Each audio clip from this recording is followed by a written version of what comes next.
தமிழ் நேயர்கள் அனைவருக்கும் வணக்கம். நான் உங்கள் விஷ்ணு பிரியா பேசிட்டு இருக்கேன். நம்ம இன்னைக்கு என்ன டாபிக் பற்றி பார்க்க போகிறோம் அப்படின்னா, நம்ம ரொம்ப அதிகமாக இக்னோர் பண்ணுற ஒரு டாபிக் பற்றி தான் பார்க்க போகிறோம். Retirement planning. ரிட்டையர்மெண்ட் பிளானிங் அப்படின்ற ஒரு விஷயம் ரொம்பவே முக்கியமான விஷயம். ஆனால் அதை பற்றி நம்ம எவ்வளோ சீரியஸாக யோசிச்சிருக்கோமா அப்படின்னு யோசிச்சு பாருங்களேன். சில பேர் ரிட்டையர்மெண்ட்காக பிளான் பண்ணிட்டு இருந்திருக்கலாம். சில பேர் நான் ரொம்ப யங்காக இருக்கேன், இப்போ தான் என் கரியரே ஸ்டார்ட் பண்ணியிருக்கேன், ரிட்டையர்மெண்ட்லாம் ரொம்ப தூரத்தில் இருக்குது. அண்ட் சில பேர் ரிட்டையர்மெண்ட்டா அது எப்படி பிளான் பண்ணுறது அப்படின்னு நிறைய யோசனைகள் இருக்கலாம். பட் நீங்கள் எல்லாருமே ரிட்டையர்மெண்ட் பற்றி யோசிக்கிறதுக்கான ஒரு முக்கியமான நேரம் இது அப்படின்னே சொல்லலாம். இதை நான் ஏன் சொல்கிறேன்னா, Max life insurance India retirement index ஸ்டடியில் 50 வயசுக்கு மேலே இருக்க நிறைய பேர், அதாவது 93% பேர் இன்னுமே ரிட்டையர்மெண்ட் பற்றி யோசிக்கவே இல்லை, ரிட்டையர்மெண்ட்டுக்கான காசை இன்னும் சரியாக சேமிக்கவே இல்லை அப்படின்ற மாதிரியான விஷயம் வந்திருக்கு. ஸோ இதனால தான் ரிட்டையர்மெண்ட் பற்றி நீங்கள் இப்போவே யோசிக்கிறது ரொம்ப முக்கியமான விஷயம் அப்படின்றத நான் திருப்பியும் சொல்லிட்டுருக்கேன். சரி, ரிட்டையர்மெண்ட்க்கு பிளான் பண்ணலாம், எப்படி பண்ணுறது? இவ்வளோ காசு இருந்தால் ரிட்டையர்மெண்ட் அப்போது நான் கொஞ்சம் ஒரு சூப்பரான லைஃப்பில் இருக்க முடியும், என்ன மாதிரி உங்களுக்கு நிறைய டவுட்ஸ் இருக்கும். ஸோ அதை பற்றி தான் இன்றைக்கி இந்த வீடியோவில் பார்க்க போகிறோம். வீடியோக்குள்ளே போகிறதுக்கு முன்னாடி நீங்கள் இன்னும் க்ரோ தமிழ் சேனலை சப்ஸ்கிரைப் பண்ணலன்னா சப்ஸ்கிரைப் பண்ணிவிட்டு வீடியோவை கன்டினியூ பண்ணுங்கள். இந்த வீடியோ முழுக்கவே எஜுகேஷனல் பர்பஸ்க்காக மட்டும்தானே தவிர உங்களோட எந்த விதமான ஃபினான்ஷியல் அட்வைசஸ்க்காகவும் கிடையாது.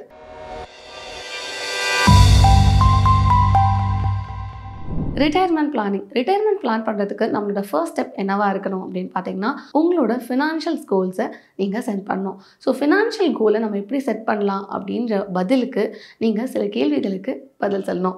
இப்போ பார்த்தீங்கன்னா, நீங்கள் எப்போ ரிட்டையர் ஆக போகிறீங்க, ரிட்டையர் ஆனதுக்கப்புறமா இதை நான் அச்சீவ் பண்ணணும் அப்படின்னு நீங்கள் ஏதாவது கோல் வச்சுருக்கீங்களா? இப்போ எக்ஸாம்பிள் பார்த்தீங்கன்னா, சில பேர் நான் ரிட்டையர் ஆனதுக்கப்புறம் வேர்ல்டு டூர் போகணும், இல்லை இவ்வளோ சேர்த்து வைக்கணும், அந்த மாதிரி சொல்லியிருப்பாங்க. ஸோ இதையும் தாண்டி உங்களோட மெடிக்கல் அண்ட் எமர்ஜென்சி ஃபண்டுக்கு எவ்வளோ தேவைப்படும், அது அவங்கவுங்களோட பாடி வச்சு நம்ம டிசைட் பண்ணுவோம், அவங்கவுங்களோட ஏஜ் வச்சு நம்ம டிசைட் பண்ணுவோம். ஸோ இந்த மாதிரியான விஷயங்களை தான் ஃபஸ்ட்டு நீங்கள் தெரிஞ்சுக்கணும். ஸோ இந்த கொஷின்ஸ்க்கெலாம் உங்களுக்கு ஆன்சர் இருக்குது அப்படின்னு தெரிஞ்சால் உங்கள் ரிட்டையர்மெண்ட் பிளானிங்கான ஒரு ஃபினான்ஷியல் கோல்ஸை உங்களால் கிளியராக செட் பண்ண முடியும். இப்போ நம்ம ரிட்டையர்மெண்ட் கோல்ஸை செட் பண்ணிட்டோம். ரிட்டையர்மெண்ட் அப்படின்ற ஒரு விஷயத்த நம்ம எல்லாருமே அனுபவிச்சு தான் ஆக போகிறோம். சில பேர் 15 வருஷத்தில், சில பேர் 20 வருஷத்தில், சில பேர் 30 வருஷத்தில். ரிட்டையர்மெண்ட் அப்படின்னு அந்த வார்த்தையை கேட்டாலே நம்ம நிறைய காசு சம்பாரிச்சு வச்சுருக்கணும், பின்னாடி எவ்வளோ பண கஷ்டம் வந்தாலும் சரி, எந்த வித ஃபினான்ஷியல் ஸ்ட்ரகிளும் இல்லாத அளவுக்கு நான் ஒரு கார்பஸை பில்ட் பண்ணி வச்சுக்கணும். ஸோ அந்த மாதிரி எல்லாருக்குமே ஒவ்வொரு விஷயம் இருந்துகிட்டே இருக்கும். ஸோ ஃபினான்ஷியல் கோல்ஸ் இல்லைனா ரிட்டையர்மெண்ட் கோல்ஸ் அப்படின்னு சொல்லப்படுறது என்ன அப்படின்னு பார்த்தீங்கன்னா, உங்களோட ஃப்யூச்சர் ஃபினான்ஷியல் டார்கெட்ஸை நம்ம இப்போவே அச்சீவ் பண்ணுறதுக்கு என்னெல்லாம் பண்ண போகிறோமோ அதுக்கான ஒரு விஷயம் அப்படின்னு சொல்லலாம். ஸோ இதெல்லாம் எதுக்காக பண்ணுறோம் அப்படின்னு பார்த்தீங்கன்னா, உங்களுக்கு ஒரு ஸ்ட்ரெஸ் ஃப்ரீ ரிட்டையர்மெண்ட் கிடைக்கணும் அப்படின்ற ஒரு விஷயத்துக்காக தான். ஸோ இது நமக்கு நடக்கணும் அப்படின்னா நம்ம ஒரு 3 ஏரியாவில் அதிகமாக கான்சென்ட்ரேட் பண்ணோம். ஃபர்ஸ்ட் பார்த்தீங்கன்னா, நம்ம எவ்வளோ இன்வெஸ்ட் பண்ண போகிறோம். ரெண்டாவது, நம்ம ரிட்டையர் ஆனதுக்கப்புறம் எவ்வளோ ஆனுவல் இன்கம் இருக்க போகுது. மூணாவது, நம்ம ரிட்டையர்மெண்ட் ஆனதுக்கப்புறம் என்ன மாதிரியான லைஃப் ஸ்டைல் வாழணும்னு நினைக்கிறோமோ அதுக்கேற்ற மாதிரி நம்ம ரிட்டையர்மெண்ட் பிளானிங் சரியாக பண்ணியிருக்கோமா. ஸோ இந்த மாதிரி நீங்கள் ரிட்டையர்மெண்ட் கோல்ஸ் கையில் வச்சு அதை டார்கெட் பண்ணி ஒர்க் பண்ணால் மட்டும்தான் உங்களோட ரிட்டையர்ட் லைஃப்பில் கொஞ்சம் நிம்மதியாக, அப்பா நமக்கு எந்த பிரச்சனையும் கிடையாது, எது வந்தாலும் நம்மக்கிட்ட ஒரு ஃபினான்ஷியல் செக்யூரிட்டி இருக்குது அப்படின்ற ஒரு நிம்மதி இருந்துகிட்டே இருக்கும். ஸோ இதனால தான் சொல்கிறேன், ரிட்டையர்மெண்ட் பிளானிங் அப்படின்றது ரொம்ப முக்கியமான விஷயம். அதையும் நம்ம இப்போவே ஸ்டார்ட் பண்ணணும். ஏன் ரிட்டையர்மெண்ட் பிளானிங் அவ்வளோ இம்பார்ட்டண்ட்டாக இருந்துகிட்ருக்கு? ரொம்ப சிம்பிள், நமக்கான ஒரு ஃபினான்ஷியல் செக்யூரிட்டி அப்படின்ற விஷயம் ரொம்ப முக்கியமான விஷயம், அவ்வளோதான். ஸோ ரிட்டையர் ஆனதுக்கப்புறம் ஃபினான்ஷியலி நான் ஸ்ட்ராங்காக இருக்கேன் அப்படின்றது ஒரு நல்ல ரிலீஃபை கொடுக்கும். இன்றைக்கி நம்ம நிறையவே சம்பாரிச்சிட்ருக்கோம், மாதம் இன்கம் வந்துட்டுருக்கு. பட் ரிட்டையர்மெண்ட்டுக்கு அப்புறம் அந்த மாதிரியான விஷயம் வருமா? இப்போ ஒருவேளை திடீர்னு செலவு வந்துடுச்சுன்னா என்ன பண்ண முடியும்? அண்ட் நமக்கு வயசு ஆக ஆக நம்மளோட மெடிக்கல் ஃபண்ட்ஸும் எமர்ஜென்சி ஃபண்ட்ஸும் ரொம்பவே அதிகமாக தேவைப்படுறதுக்கான சான்சஸ் இருந்துகிட்ருக்கு. ஸோ அது எல்லாத்துக்கும் நம்ம ரெடியாக இருந்துகிட்ருக்கோமா? இதையும் தாண்டி இன்ஃப்ளேஷன் அப்படின்ற ஒரு விஷயமும் நம்மளோட ரிட்டையர்மெண்ட் பிளானை கண்டிப்பாக அஃபெக்ட் பண்ணும். இன்ஃப்ளேஷன் அப்படின்னு நாங்கள் மீன் பண்ணுறது என்ன அப்படின்னு பார்த்தீங்கன்னா, விலைவாசி உயர்வு. ஆல்மோஸ்ட் ஒவ்வொரு வருஷமுமே பொருட்களோட விலை மாறிட்டே இருக்கும். இன்றைக்கி 10 ரூபா இருக்க பொருள் நாளைக்கு 20 ரூபாயாக இருக்கலாம். நம்ம ரிட்டையர் ஆகும்போது அது இன்னுமே அதிகமாக இருக்கலாம்.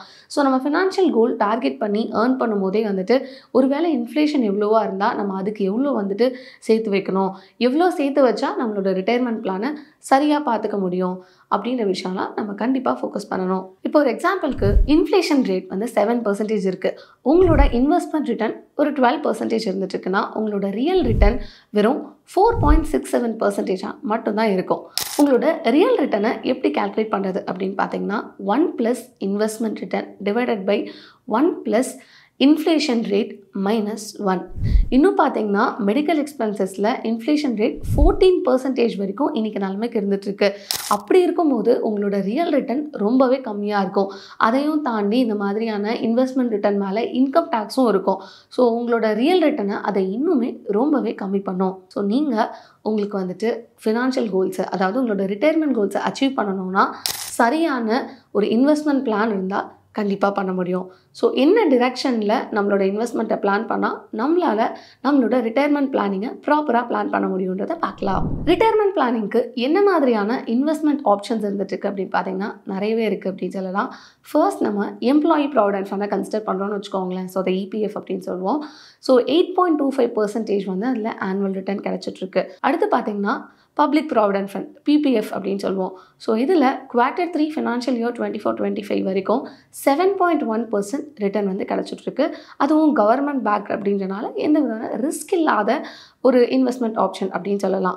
பட் இதுவே நீங்கள் வந்து எனக்கு இன்னும் கொஞ்சம் ஹை ரிட்டர்னாக இருக்கணும் அப்படின்னு விருப்பப்படுறீங்க அப்படின்னா உங்களுக்கு ஈக்விட்டி ஃபண்ட் ஒரு பெட்டரான ஆப்ஷனாகவே இருக்கும். பட் ஈக்விட்டி ஃபண்ட் அப்படின்னு சொல்லும் போது ரிஸ்க்கும் கண்டிப்பாக இருந்துட்டு தான் இருக்கும். ஈக்விட்டி ஃபண்ட்ஸில் வேரியஸ் கேட்டகரிஸ் இருந்துகிட்ருக்கு. ஸோ இதில் ஃபர்ஸ்ட் வந்து பார்க்குறோம் அப்படின்னா வந்துட்டு large cap funds. Large cap funds அப்படின்னு சொல்லும் போது ஒரு டாப் 100 கம்பெனிஸில் இன்வெஸ்ட் பண்ணிவிட்டு பெருசாக ரிஸ்க் இல்லாமல் ஒரு சேஃபர் கேம் அப்படின்னு கூட சொல்லலாம். மிட் அண்ட் ஸ்மால் கேப் ஃபண்ட்ஸில் இன்வெஸ்ட் பண்ணுறோம் அப்படின்னா கண்டிப்பாக உங்களுக்கு லைட்டான ரிஸ்க் இருந்துட்டு தான் இருக்கும். ரிட்டர்னும் அதுக்கேற்ற மாதிரி தான் இருக்கும். இதில் உங்களுக்கு வந்து flex cap fund, multi cap fund இதில் இன்வெஸ்ட் பண்ணுறீங்க அப்படின்னா ஸோ இது வந்து ஒரு மிக்ஸ்டு ஆஃப், அதாவது லார்ஜ் கேப் ஃபண்ட்ஸ்லேயும் சரி அந்த மாதிரி ஸ்மால் அண்ட் மிட் கேப் ஃபண்ட்ஸ்லேயும் டைவர்சிஃபை பண்ணி டிஃப்ரெண்ட் ஜானரில் வந்து உங்களுக்கு இன்வெஸ்ட் பண்ணுவாங்க. ஸோ இந்த மாதிரி பண்ணும்போது உங்களுக்கு ரிட்டர்னும் ஹையாக இருக்கும். பட் அதுக்கேற்ற மாதிரியான ரிஸ்க்கும் இருக்கும். இப்போ ஸ்க்ரீனில் 5 to 10 இயர்ஸ்க்கான ஆவரேஜ் ஈக்விட்டி ஃபண்ட்ஸ்லேருந்து கிடைக்கிற ரிட்டர்னை பாருங்களேன். இப்போ நம்ம மேலே பார்த்த எல்லா இன்வெஸ்ட்மெண்ட் ஆப்ஷன்ஸ்லையுமே பார்த்தீங்கன்னா compare to EPF, PPF, equity ஃபண்ட்ஸில் இன்வெஸ்ட் பண்ணுறது உங்களுக்கு வந்து ஒரு பெட்டரான ஆப்ஷனாகவே இருந்துட்டுருக்கு. இப்போ நீங்கள் ரிட்டையர் ஆகும்போது மினிமமாக 5 கோடி இருக்கணும்ப்பா என் பின்னாடி அப்படின்னு டிசைட் பண்ணுறீங்கன்னு வச்சுக்கோங்களேன். ஸோ இன்னிலேருந்து எவ்வளோ இன்வெஸ்ட் பண்ணால் கரெக்டாக இருக்கும், எப்படி நம்மளால் அதை அச்சீவ் பண்ண முடியும் அப்படின்னு பார்த்தீங்கன்னா ஸோ இப்போ நீங்கள் வந்துட்டு ஒரு ஃப்ளெக்ஸி கேபிட்டல் ஃபண்டில் இன்வெஸ்ட் பண்ணுறீங்க. அதோட ஆவரேஜ் ரேட் ஆஃப் ரிட்டர்ன் உங்களுக்கு ஒரு 15% இருக்குது அப்படின்னு வச்சுக்கோங்களேன். மாதத்துக்கு 7,500 ரூபாயில் ஸ்டார்ட் பண்ணி நீங்கள் வந்து இன்வெஸ்ட் பண்ணலாம். ஸோ ஃப்ளெக்ஸி கேபிட்டல் ஃபண்ட் அப்படின்னு சொல்லும்போது இந்த 7,500 ரூபாய் நீங்கள் எதில் போட போகிறீங்க அப்படின்னா SIPயில், அதாவது சிஸ்டமேட்டிக் இன்வெஸ்ட் பிளானில் தான் நீங்கள் வந்து இதை போட போகிறீங்க. ஸோ இப்படி பண்ணும்போது என்ன ஆகும் அப்படின்னு பார்த்தீங்கன்னா இப்போ உங்களுக்கு சேலரி இன்க்ரீஸ் ஆகிட்டே இருக்குது அப்படின்னா ஒரு 5% வந்து நீங்களும் உங்களோட இன்வெஸ்ட்மெண்ட் ரேட்டில் இன்க்ரீஸ் பண்ணிக்கிறீங்கன்னா வெறும் 5,500 ரூபாயிலேருந்தே நீங்கள் வந்து SIPயை வந்து ஸ்டார்ட் பண்ணலாம். பட் ஒரு வேளை நீங்கள் இன்னும் கொஞ்சம் நாளுக்கு அப்புறம் நம்ம வந்துட்டு இன்வெஸ்ட் பண்ணிக்கலாம் அப்படின்னு நினைக்கிறீங்க அப்படின்னா இன்றைக்கி 7,500 ரூபானா இதுவே நீங்கள் ஒரு 35 வயசில் ரிட்டையர்மெண்ட் பிளான் பண்ணுறீங்க அப்படின்னா ஒரு மாதத்துக்கு 33,000 ரூபா சேவ் பண்ணால் மட்டும்தான் உங்களால் உங்களோட ரிட்டையர்மெண்ட் பிளானில் 5 crore அச்சீவ் பண்ண முடியும். ஸோ இப்போ பெஸ்ட்டாக ஒரு எக்ஸாம்பிள் சொல்லணும் அப்படின்னா வந்துட்டு 5 கோடி ரிட்டையர்மெண்ட் கார்பஸை நீங்கள் அச்சீவ் பண்ணுறதுக்கு 25 வயசுலேருந்து மாதம் 7,500 ரூபாய் நீங்கள் வந்துட்டு இன்வெஸ்ட் பண்ண ஆரம்பிச்சிங்க அப்படின்னா கண்டிப்பாகவே அதை அச்சீவ் பண்ணலாம். எதனால் ஸ்டார்டிங் ஏர்லி அப்படின்றது வந்து ரொம்ப முக்கியமான விஷயமா இருந்துகிட்ருக்கு அப்படின்னு பார்த்தீங்கன்னா இன்றைக்கி நீங்கள் ஆரம்பிக்கும் போது ரொம்ப கம்மி அமௌண்ட்டை இன்வெஸ்ட் பண்ணி ஸ்டார்ட் பண்ண முடியறதுக்கான வாய்ப்பு அதிகமாக இருக்குது. அது மாதிரி நமக்கு நிறைய டைம் இருக்கனால உங்களோட இன்வெஸ்ட்மெண்ட்டுமே ரொம்ப அதிகமாகவே க்ரோ ஆகும். அது மட்டும் இல்லாமல் பவர் ஆஃப் காம்பவுண்டிங் அப்படின்ற விஷயம் ரொம்ப முக்கியமான விஷயம். அதாவது வந்துட்டு இன்றைக்கி நீங்கள் இன்வெஸ்ட் பண்ணுறீங்க, அதுலேருந்து ஒரு ரிட்டர்ன் வரும். நெக்ஸ்ட்டு அந்த ரிட்டர்னையும் நம்ம இன்வெஸ்ட் பண்ணும்போது காம்பவுண்ட் ஆகி உங்களோட இன்வெஸ்ட்மெண்ட்டே ரொம்ப பெருசாக இருக்கும். ஸோ அதனால தான் சீக்கிரமாக இன்வெஸ்ட் பண்ணுங்கள் அப்படின்ற ஒரு விஷயத்தையே அழுத்தி சொல்லிட்டு இருக்கோம். இதுவே நீங்கள் ஒரு 45 வயசில் நான் போய் இன்வெஸ்ட் பண்ண ஆரம்பிக்கிறேன், நான் ரிட்டையர்மெண்ட் பிளான் பண்ணுறேன் அப்படின்னீங்கன்னா ஒரு மாதத்துக்கு 1,80,000 நீங்கள் வந்துட்டு SIPயில் இன்வெஸ்ட் பண்ணால் மட்டும்தான் உங்களால் உங்களோட 5 கோடி ஃபினான்ஷியல் பிளானை வந்து அச்சீவ் பண்ணவே முடியும். ஸோ இந்த மாதிரியான விஷயத்தினால தான் ரிட்டையர்மெண்ட் பிளானிங் அப்படின்றது ஒரு இம்பார்ட்டண்ட்டான விஷயம் மட்டும் கிடையாது, ரொம்ப தேவையான ஒரு விஷயம் அப்படின்னு சொல்லலாம். ஏன்னா நம்மளோட லைஃப் எக்ஸ்பெக்டன்சி அப்படின்றது வந்து ரொம்பவே அதிகமாயிட்டே தான் இருக்கும் நாளுக்கு நாள். இப்போ நம்ம ரொம்ப லாங் லைஃப் வாழ்கிறோம் அப்படின்னா ஸோ அதுக்கேற்ற மாதிரியான நமக்கு ஒரு கம்ஃபர்டபுள் ரிட்டையர்மெண்ட் பிளானிங்கும் தேவைப்படுது. ஸோ நீங்கள் வந்து ஒரு லைஃப்பை இமேஜின் பண்ணி பாருங்களேன். இன்ஃப்ளேஷன் என்ன ஆனால் என்ன, மெடிக்கல் பில்ஸ் எவ்வளோ ஆனால் என்ன, என்னால் ரொம்ப ப்ராப்பராக என்னோட ரிட்டையர்மெண்ட் லைஃப்பை அனுபவிக்க முடியுது அப்படின்னு நீங்கள் நினைக்கணும் அப்படின்னா நீங்கள் இன்றைக்கே ஃபஸ்ட்டு ரிட்டையர்மெண்ட்டை பிளான் பண்ண ஆரம்பிக்கணும். அதுக்கப்புறமா கண்டிப்பாக உடனே இன்வெஸ்ட் பண்ணவும் ஸ்டார்ட் ஆகணும். ஸோ இப்படி நீங்கள் சீக்கிரமாக, அதாவது ஏர்லியாக அதை பற்றி யோசிக்கிறனால உங்களால் ஒரு நிம்மதியான, ஒரு ஹாப்பியான ரிட்டையர்மெண்ட் லைஃப்பை வாழவும் முடியும். ஸோ நீங்கள் ஏர்லியாகவே ஸ்டார்ட் பண்ணிங்கன்னா உங்களோட ரிட்டையர்ட் லைஃப் ரொம்பவே அழகாக இருக்கும்.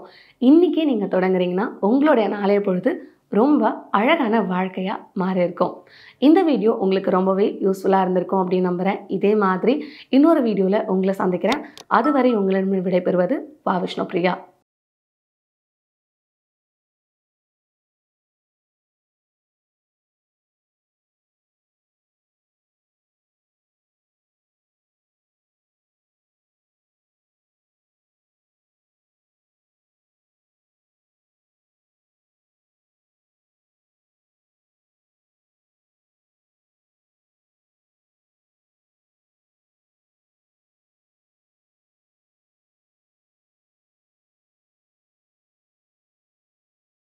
Investment in securities market are subject to market risks. Read all the related documents carefully before investing. Please read the risk disclosure documents carefully before investing in equity shares, derivatives, mutual fund, and or other instruments traded on the stock exchanges.